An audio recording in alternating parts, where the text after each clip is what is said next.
कि जन्मस्थली पर आज हम सब पहुंचे हुए हैं, बड़े गर्व की बात है। आजादी के अमृत महोत्सव के तहत संपूर्ण भारत में ये कार्यक्रम क्यों मनाए जा रहे हैं, इसके पीछे जो एक बात है उसको हम सब लोगों को समझना चाहिए कि ठाकुर जोधा सिंह नटैया हमारे लिए, हम सब लोगों को सुरक्षित महसूस जो आज हो रहा है, इसके लिए अपने प्राणों को निछावर कर दिया और सबसे सर्वोच्च बलिदान दिया। ये सर्वोच्च बलिदान आखिरकार होता क्या है? हम अपने लिए, अपने घर परिवार के लिए जिंदगी भर करते हैं और मर मिट जाते हैं, लेकिन कोई याद नहीं करता। हम अपने परदादा को नहीं जानते होंगे कौन थे, लेकिन हम जोधा सिंह नटैया को क्यों जानते हैं और यहाँ पर आज एकत्रित क्यों हुए हैं? शहीदों की चिताओं पर लगेंगे हर बरस मेले और देश पर मिटने वालों का यही बाकी निशा होगा। आज अगर यहाँ पर एकत्रित रहे, ये दीप जल रहे हैं और अगर हम उनकी स्मृति पर कुछ याद कर रहे हैं, उनका बलिदान याद कर रहे हैं, तो इन्होंने हमारे लिए कुछ किया है इसलिए याद कर रहे हैं।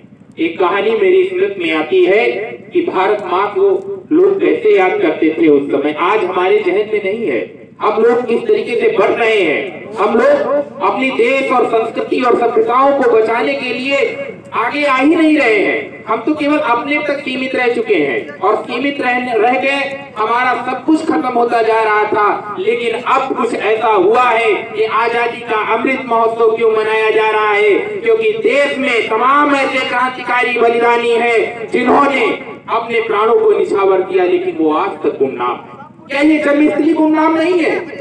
हम केवल शहीद स्थल तक आज तक जाते थे, लेकिन जब हम इस बार फतेहपुर का स्थापना दिवस मना रहे थे तब हमको बताया गया, यहीं के हमारे दो युवा साथी हमें चौड़गरा बुलाए, वहां पर मिले और बताया कि उनके वंशज हैं चंद्रपाल जद्दू, जो आज हमारे सामने मौजूद है। मैं प्रणाम करता हूँ। बताया एक अमर शहीद जोधा सिंह नटैया के वंशज हैं। हमें बड़ा गर्व हुआ, हम तो जानते ही नहीं थे। हमने दादा से कहा कि हम किसी दिन गांव आएंगे, लेकिन अभी तक नहीं आ पाएंगे। और आज हम सब लोग सौर्य संचलन व्यक्ति में कार्यक्रम चल रहा था, उसमें थे, इसलिए यहाँ पर देरी हुई है, इसलिए क्षमा चाहते हैं।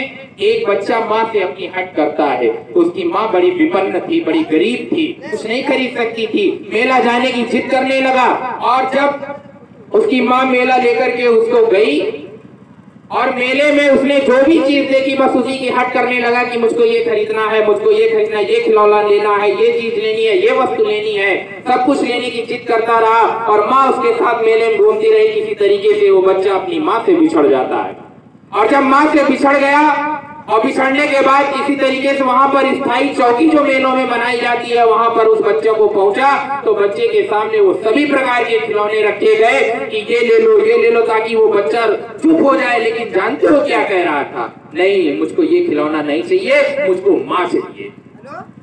और उस भारत माँ के लिए, दासिता की गुलामी से बचाने के लिए, उन जंजीरों को तोड़ने के लिए यही रणबांकुर थे। अपने 51 क्रांतिकारी साथियों के साथ अपना सर्वोच्च बलिदान दिया था। ये सर्वोच्च बलिदान होता है।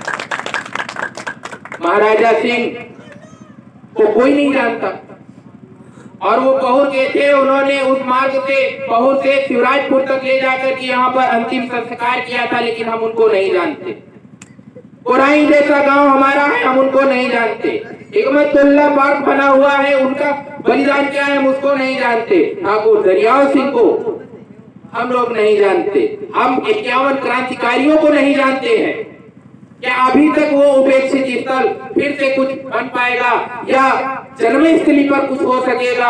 आज यहाँ से एक संकल्प ले जाना है हम सब लोगों को कि इस जन्म स्थल को प्रदेश नहीं, राष्ट्र में नहीं, संपूर्ण विश्व में एक पहचान मिलनी चाहिए कि हम लोगों के लिए जिन्होंने प्राणों की बलिदान दिया है, हम उनको खुद पहचान आप दिलाएंगे कि हमारा कर्तव्य होना चाहिए। ये संकल्प यहाँ से हम सब लोगों को ले जाना चाहिए। सभी युवा साथी हमारे साथ यहाँ पर मौजूद हैं, हमारे अग्रज भी हैं, हमारे परमादरणी भी हैं और अपनी बात को समाप्त करूंगा एक बात ये कह करके भैया थोड़ा, इन बलिदानियों का बलिदान हमको भुलाना नहीं है।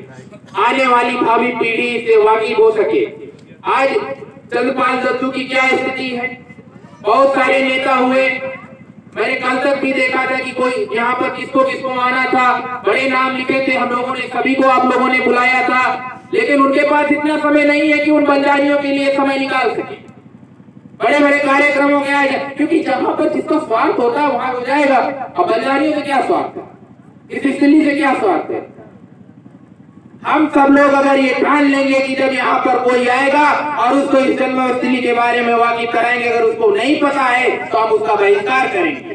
पहले वो यहाँ के बारे में पता करे, पहले वो जाने कि बलिदानियों ने गांव जन्म लेकर के हम सब लोगों के लिए प्राणों का बलिदान दे दिया और आप उसको ही बुलाए हैं, उसके लिए समय नहीं निकाल सकते हैं क्या? मुफलिसी चंद्रपाल दत्तू की नहीं दिखाई देती उनको? केवल एक कार्यक्रम में बुला करके हम वस्त्र भेंट करके क्या उनका हम बदलाव ला देंगे, क्या परिवर्तन ला देंगे? यहाँ से एक संकल्प ले जाना है कि हमको इस स्थल की पहचान दिलाना है, पर्यटन स्थल के रूप में। शायद कुलदीप भैया भी बता देंगे 2 मिनट में।